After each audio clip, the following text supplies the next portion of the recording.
I can remember when my mom had to move multiple times throughout my childhood. There were different reasons for each move, but through it all, I saw my mother at her best.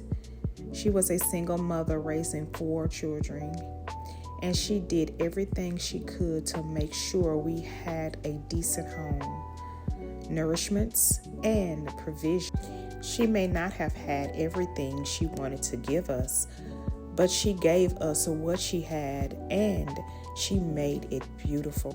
Now that I am a mother myself and I have had to move multiple times, there have been moments when I have felt like I failed. There have been moments when I felt like I had not accomplished what I thought I should have by this time in my life.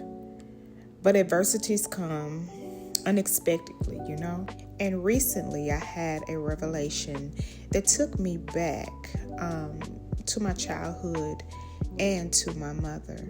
I remember one particular home. From the outside, it looked like a little shack tucked away in an alley. It looked old, dusty, and worn down. I remember thinking, oh my God, are we going to live here? But my mom saw something different. But somehow that place became a place where we could be simply children, where we were safe, nurtured, and cared for. What amazes me now is that no matter where we lived, my mother had a gift. She could take a place that didn't look like much on the outside, but when you walked in, you best believe it was amazing. That was the gift that my mother had, and now I realize I have that gift. The gift of perseverance, the gift of never giving up, and the gift to take whatever God places in my hands and make something beautiful out of it. Just like my mother, I can take trash and turn it into treasure. And maybe that's the lesson. Maybe the multiple moves, the rebuilding, the starting over, and the unexpected circumstances wasn't proof that I failed. Maybe they were opportunities to discover what God had already placed inside of me. So, to anyone who has had to move multiple times, rebuild multiple times, start a business over, rebuilding a home, rebuilding a marriage, rebuilding relationships with your children, or simply rebuilding yourself, I want you to know this.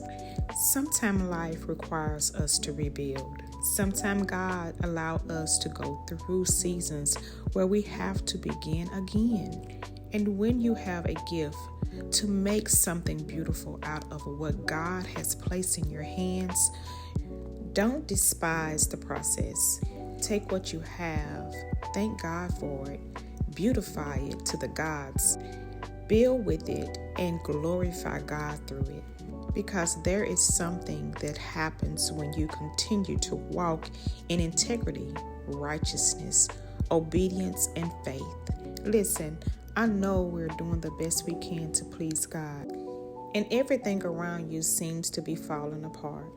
You may wonder, Lord, what am I doing wrong? But I want to remind you that suffering does not automatically mean punishment. Jesus was blameless, yet he was persecuted, rejected, betrayed, and misunderstood. So why should we sometimes think that because we belong to God, we should not ever experience hardship? The question isn't always why me. Sometimes the question should be why not me? Not because we enjoy suffering. Honey, now, because we understand that hardship does not mean God has abandoned us. God is sovereign. He's in control. And he can use even the things we never would have chose to discover who we are and how it strengthens us. It nurtures us, prepares us for what he has called us to do. Sometimes we give the enemy too much credit. We need to be reminded that God is still writing the story. You may have to do it again. You may have to rebuild again. You may have to move again, and you may have to start over again. But again does not mean failure. Sometimes again is simply another opportunity to see what God puts inside of you. So don't carry the weight by yourself. Scripture tells us to cast all our cares upon Him because He cares for us. And Romans 8:28 reminds us that God works all things together for the good of them who loves Him and is called according to His purpose. So rest in God. Trust Him when you don't understand. Keep building, keep beautifying, and keep believing, and keep walking in obedience.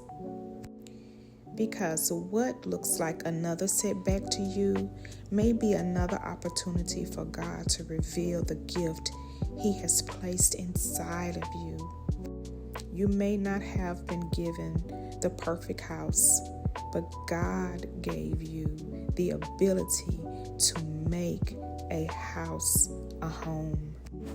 So I'm going to tell you what I tell my daughter all the time. We have to take lemons and make lemonade, because life keeps going. It does not stop. So we have to take what we have and what God has placed in our hands and make it work. Cleaning and organizing, putting things in place, and praying over your home is the most important thing that we could ever do to make sure that our house is in order. I am grateful for this opportunity to make my house a home for my family. So now you've seen me cleaning, prepping, and really thoroughly organizing and getting my home in order. I want to encourage you to do the same. Although this whole video was to give the great understanding of how life you have to keep going and use what you have to be able to accomplish what God has in store for you. My mom was a woman of God that never gave up. She was a woman that understood how life changes does not determine her success. So I hold her deep in my heart as I'm being reminded, home is where the heart is.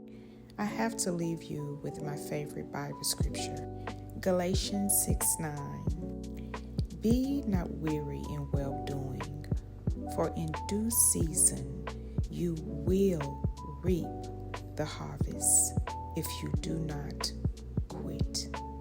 Thank you so much for coming along with me today. I truly appreciate you spending the time with me, allowing me to share my story, my home, and my faith.